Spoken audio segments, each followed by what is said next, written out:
Hola, buenas tardes, yo soy David Pérez Vega y este es mi canal literario Bienvenido Bob. Hoy quería hablar de esta novela, Los gozos y las sombras, del escritor español Gonzalo Torrente Ballester, nacido en Ferrol en 1910 y muerto en Salamanca en 1999. Este es el primer libro que leo de Gonzalo Torrente Ballester, pero yo en casa tengo dos libros más de él sin leer.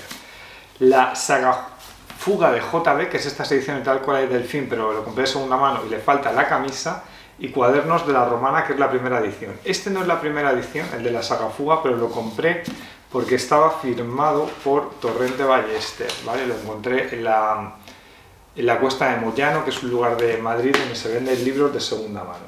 Quería empezar a leer a este autor, entre otras cosas, porque trabajo con una de sus sobrinas, es decir, mi compañera del colegio, Elena Torrente. Su padre es hermano del escritor Torrente Ballester y ella forma parte de una fundación para conservar su memoria. La quería saludar desde aquí y dedicarle este vídeo a Elena, mi compañera. Entonces quería empezar a leer a Torrente Ballester, que ya le había dicho a Elena que lo tenía que leer, pues yo creo que es su libro más famoso, representativo, que es Los gozos y las sombras, formado por tres partes, que es El Señor llega, que es de 1957, Donde da la vuelta al aire, de 1960, y La Pascua triste, de 1962. Esta edición es del Círculo de Lectores, es una edición conmemorativa del 30 aniversario de la publicación de la tercera parte de La Pascua triste, y además era el 30 aniversario también de la fundación del Círculo de Lectores, que ahora ya esta editorial ha desaparecido, que vendían un catálogo por las casas, y en mi casa, por ejemplo, estaban suscritos, y ahora es la Galaxia Gutenberg. Venía con esta caja donde está la edición para guardarla en la caja. Es una edición que además tiene ilustraciones de Julián Grau Santos. La compré en Abaco, que es mi librería de segunda mano favorita de Madrid, que ya he hablado de ella en el canal, y me costaron los tres libros 15 euros. Está ilustrada, por ejemplo, aquí creo que esta parte, esto es la camisa del libro, luego tiene tapadura, las guardas también están ilustradas, y luego dentro tiene ilustraciones. A ver si encuentro alguna y se puede mostrar, no sé si se verá muy bien. Entonces luego tiene como ilustraciones a plumilla. Cada 30, 40 páginas hay una ilustración. Es una edición bonita que por 15 euros estaba prácticamente nueva y me la he leído en esta edición. Ya he contado alguna vez en el canal que yo en verano, normalmente en agosto, suelo leerme algún libro bastante largo. Lo reservo para ahí porque también es una forma de darme como vacaciones de reseñista, de escribir reseñas, ¿no? Entonces, en el tiempo que llevo en el canal, el primer verano del 2020, leí Empresas y Tributaciones, de Malrock El Gaviero, que está el vídeo en el canal si lo queréis buscar. En 2021 leí La Forja de un Rebelde, de Arturo Barea, como veis son libros bastante gordos. Y luego el año pasado, en el verano 2022, leí El Conde de Montecristo, de Alexandre Dumas, con lo cual ya veis que la pesada de estos libros. Y este año me he leído el de Torrente Ballester, que tiene en sumadas 1356 páginas. Estuve más o menos un mes y ya adelanto que me lo pasé muy bien con el libro. Vale, de entrada, como una curiosidad en la construcción del libro, pues me voy a enseñar el primer volumen. Vamos a decir que en Los gozos y las sombras existen dos narradores. Hay un narrador principal que ocupa pues más de 1300 páginas del libro, que es el 98% del total, y es un narrador que podríamos identificar con el escritor. Pero lo curioso es que hay un segundo narrador que ocupa más o menos unas 30 páginas del libro y que aparece en las primeras páginas del primer libro, El Señor llega, no aparece en el segundo, donde da la vuelta al aire, y aparece 3 veces en el tercero, como al principio, en el medio y al final. Y es ese narrador, que ocupa como 30 páginas en total del libro, es una especie de narrador colectivo, es como la voz de la clase alta del lugar donde se desarrolla la acción, que es un lugar que se llama Puebla Nueva, a ver si lo encuentro bien, Puebla Nueva del Conde, que según mi compañera de trabajo, Elena Torrente, el pueblo de verdad en el que está basado la historia es Bueu, que es un pueblo de Pontevedra, y que hay personajes reales, incluso que ella tiene fotos que se identifican de personajes del libro con personajes reales. Bien, entonces este segundo narrador, que ocupa tan poco, marca algunos pasos de tránsito en la novela. Ya he dicho que se corresponde con una voz colectiva que es la clase alta del pueblo. Bien, el primer narrador, el que ocupa casi todo el espacio, que se identifica con la figura del escritor, con Torrente Ballester,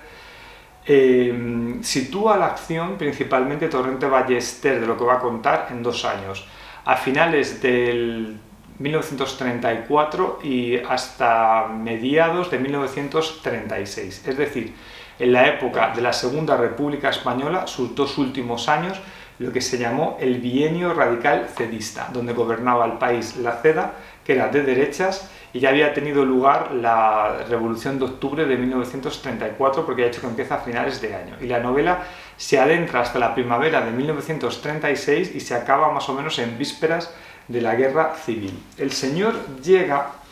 comienza con la llegada al pueblo de Carlos Deza, que ha estado fuera de la localidad durante 15 años. Primero se fue a estudiar a Santiago, pasó por Madrid y ha estado haciendo la carrera de medicina en Viena. Se ha especializado en psiquiatría y ha tenido clases con el mismísimo Sigmund Freud. Vuelve a Puebla Nueva, a Galicia, después de la muerte de su madre para organizar sus cosas, digamos, y él en principio va para pasar una corta temporada. La figura de Carlos Deza,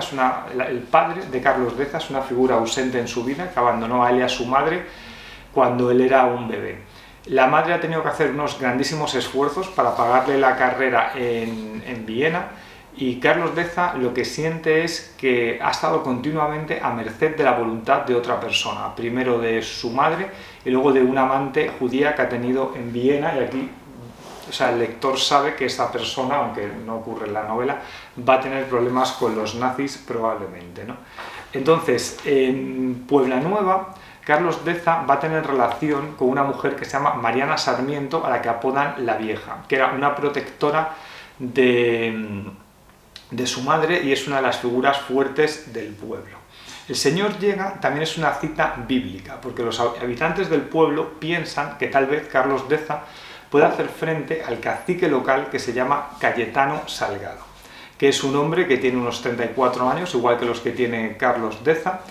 y que es el que dirige el astillero local que levantó su padre. Cayetano Salgado, además de ser el dueño del astillero y poder pagar sueldos o no pagarlos a quien quiera, es el don Juan local, que periódicamente se va encaprichando de chicas jóvenes de la localidad que tienen que ceder sus favores a él, porque esto le permite a su familia, a sus hermanos y padres, tener ventajas económicas. Y todos los hombres del pueblo piensan que Cayetano les puede humillar porque puede seducir a sus mujeres y convertirlos en cornudos, como ya ha pasado más de una vez. Carlos Deza, además, es uno de los últimos descendientes de la saga, a ver si lo digo bien, de los Churruchaos, que son los antiguos líderes locales del pueblo, eran una especie de nobleza de la tierra. Todavía quedan vivas varias ramas de los, este nombre se me atraviesa, Churruchaos, aunque ninguno conserva el apellido. Son los hermanos Juan, Inés y Clara Aldán, que están sumidos en la pobreza, el monje Eugenio Quiroga, que se dedica en el monasterio a pintar cuadros que venden los religiosos, y Mariana Sarmiento, que tiene unos familiares en París, que son Gonzalo Sarmiento y su hija Germain. Los churruchaos, además de mantienen algunas similitudes físicas. Son altos, huesudos, pelirrojos, de grandes narices, y la gente, cuando ve a algunos de estos personajes juntos, sabe que son familiares. Mariana, la Vieja, es un personaje fuerte, dicho antes, del pueblo, y puede ser un contrapoder a Cayetano, que es el cacique local, como he dicho, porque Mariana, además de tener propiedades de tierras, tiene los barcos de la localidad, y esto da de comer a unas 60 familias que están fuera del poder salarial de Cayetano, y de hecho los barcos ni siquiera le dan dinero. O sea, Mariana los mantiene para conseguir que Cayetano no sea el dueño absoluto del pueblo. Además, los churrichaos tienen el privilegio de la iglesia local que pertenece a Mariana sentarse en un banco que está cercano al presbiterio,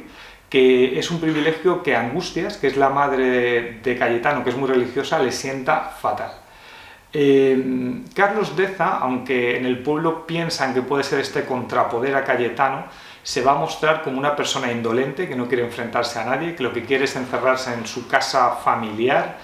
y revolver los papeles de su padre y si acaso escribir un libro sobre Puebla Nueva. De hecho hay un tema freudiano por el que Carlos Deza regresó al pueblo, y es que cuando era pequeño se acuerda que su madre tapió una de las estancias de la casa familiar, que era la habitación donde había trabajado su padre, y él quiere volver para tirar esa puerta y ver qué había detrás, que se va a encontrar pues con que su padre escribía comentarios sobre algunos antepasados y demás. Pero de todos modos el enfrentamiento entre Cayetano y Carlos pues va a ser inevitable, aunque Carlos le dice a Cayetano, dice: no estoy dispuesto a que me consideres como uno de esos, algo así como súbdito tuyo, ni tampoco como enemigo. Deseo permanecer al margen, ya lo sabes.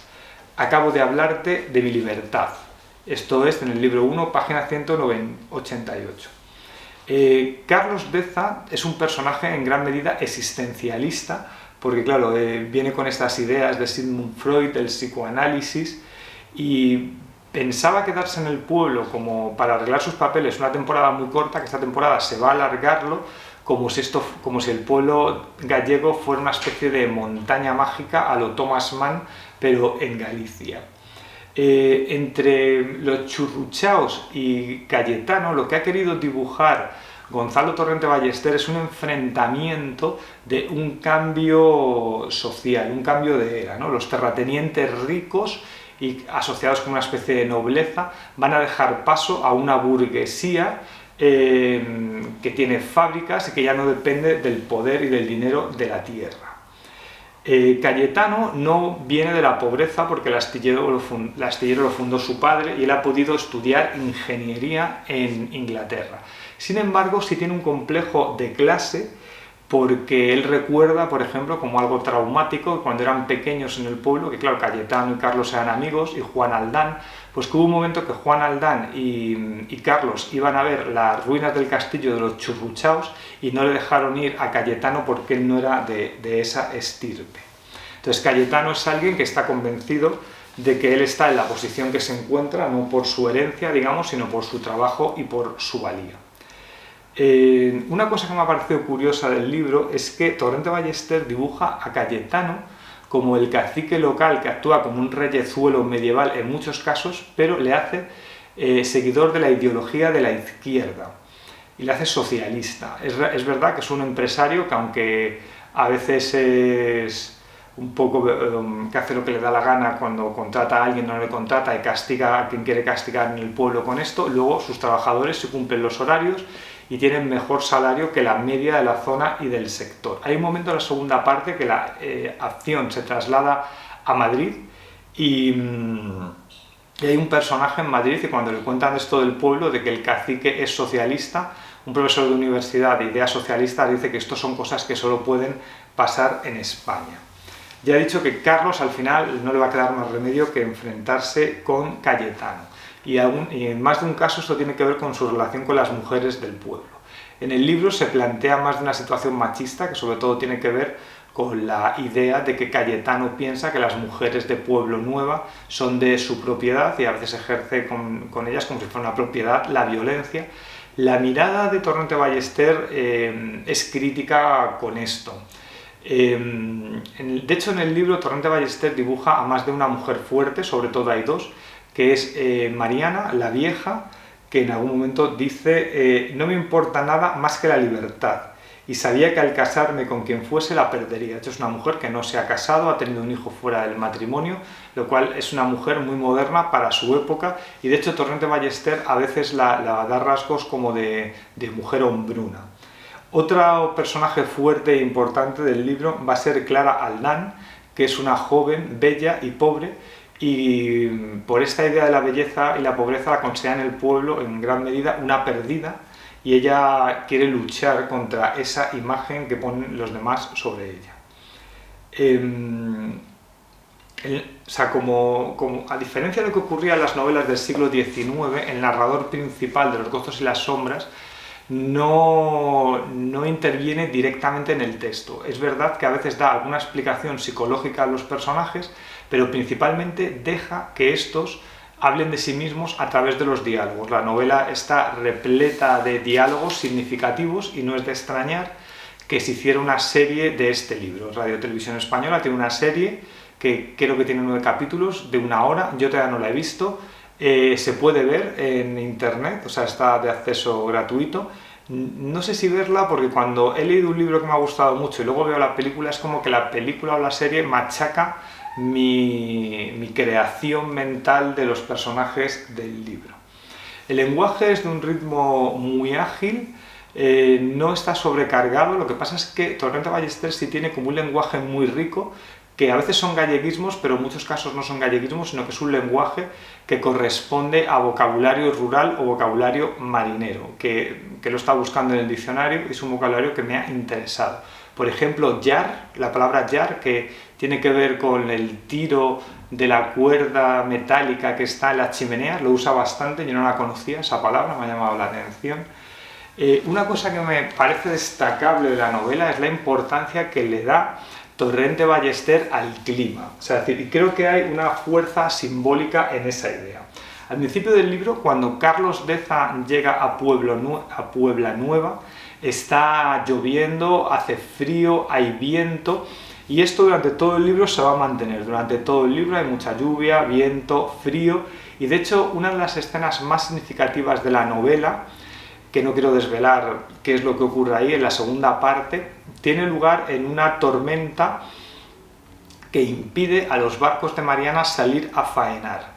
Me parece curioso, por ejemplo, que cuando acaba la segunda parte, o sea, la primera parte es, ya he dicho, como a finales del año 1934 y entra en el año 35, la segunda parte sigue la segunda parte empieza al día siguiente que acaba la primera, sigue todavía en invierno, y la tercera, cuando va a empezar la primavera, este segundo narrador que se expresa en el texto con letra bastardilla adelanta la acción del buen tiempo y te vuelve a adentrar otra vez en el invierno del 35. Es decir, los momentos valle del libro, donde pasan menos cosas significativas que Torrente Ballester varios meses los cuenta en varias páginas, cuando el ritmo normal del narrador principal es que te va contando el día a día de los personajes, principalmente de Carlos Deza, pero luego salta a otros. Es decir, se salta la parte esta de buen tiempo y otra vez entra en el mal tiempo. Y luego creo que hay como un momento antes de la tormenta final, que es la guerra civil, que sí se narran algunas páginas en las que aparece el sol, que es en las páginas finales, que ya sería como la primavera de 1936, y es como el canto de cisne ya de la República, y el lector sabe que va a estallar la guerra civil, aunque los personajes lo intuyen, pero todavía no lo saben. Hay un momento muy bello a mitad de la segunda parte, donde en unas 50 páginas la acción sale de Galicia y se traslada a Madrid, y se van viendo todas las tensiones políticas de la época y la violencia ya que hay en las calles, que esto Puebla Nueva, que vive más aislado en el tiempo, esto ha ocurrido de forma mucho más lenta, o les ha pillado mucho más lejos. Aunque sí que hay ideas de anarquistas, de luchas sindicales, etc.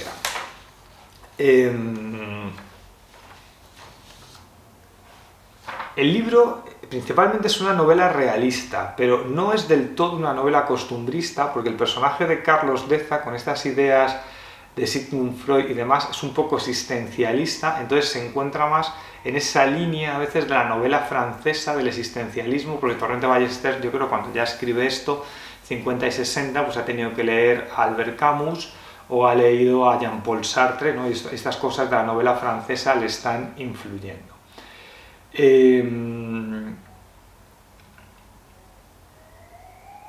La novela suele aparecer en casi todas las listas de mejores libros españoles del siglo XX, y entiendo que esto es con razón, porque realmente se lo merece. Es una de las grandes novelas, yo creo que de la literatura española moderna, Grabé un vídeo hace no mucho tiempo que era mis 10 novelas favoritas de la literatura española, y si hubiera en ese momento leído esta novela, yo creo que muy probablemente hubiera entrado en esa lista de mis 10 novelas favoritas de la literatura española. Y yo creo que se va este libro directo a la lista de fin de año de las 10 mejores lecturas de 2023, que normalmente estas lecturas que hago en verano de estos libros largos suelen entrar en esa lista. Bueno, y hasta aquí la reseña, y ahora voy a empezar el momento spam, que veo que se me ha olvidado colocar los libros aquí en los lados, pero bueno, como los tengo aquí, pues los saco y ya está. Esta es mi última novela publicada, Esto no es Bambi, con 6 voces narrativas, la de 3 chicos y 3 chicas jóvenes, que habla de la explotación laboral de las empresas de consultoría y auditoría norteamericanas. Yo estuve en una. Dejo un enlace a un vídeo donde hablo más extensamente de esta novela, que es una novela de terror, pero también tiene humor. Los Insignes es mi novela cómica sobre el mundo de la poesía, donde un poeta frustrado español contacta a través de Skype con nada más y nada menos que Kim Jong-un, que sabe español y también es un poeta que quiere triunfar. Es una novela satírica. Dejo un enlace a un vídeo donde hablo más extensamente de esta novela. Y Caminaré entre las ratas, que es mi novela más extensa, la que un personaje de 39 años, que ya va a cumplir 14, pues habla de su vida, donde cada vez le va peor a nivel laboral, porque está ambientada en la crisis económica 2008-2014, está ambientada en 2013, y entonces cada vez laboralmente le va peor, tampoco triunfa como artista porque es escritor este personaje, le va mal con las parejas, con la familia, con los amigos, está en una crisis, y voy hablando de todos estos estamentos sociales entre lo público y lo privado. Dejo un enlace a un vídeo donde hablo más extensamente de esta novela y ya me voy a despedir. Si habéis leído algo de Torrente Ballester y me queréis contar, pues hasta luego, adiós.